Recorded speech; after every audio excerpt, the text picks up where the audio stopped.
ما به میل و اراده و دستگیری و پشتیبانی مردممان و به خاطر از ناامیدی و آوارگی نجات دادن آنها در یک مدت کوتاه قریب 1 میلیون نفر هموطنانمان را به وطن و محل زیستشان برگردانیدیم.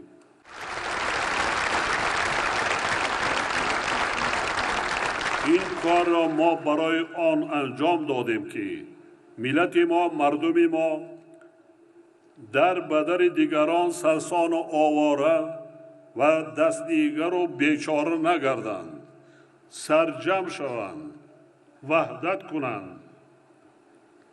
دولت صاحب استقلال، وطن عزیز خود تاجیکستان و خانه و کاشانه خویش را آباد سازند.